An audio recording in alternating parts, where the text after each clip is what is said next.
अशी प्रतिज्ञा करतो की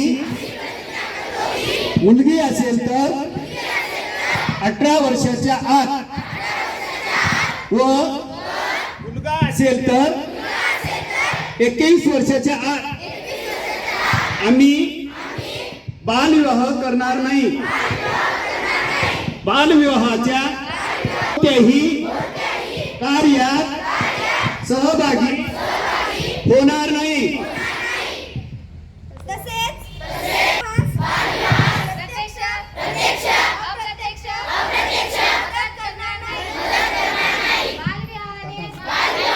मुलांच्या शैक्षणिक, सामाजिक व शारीरिक आयुष्यावर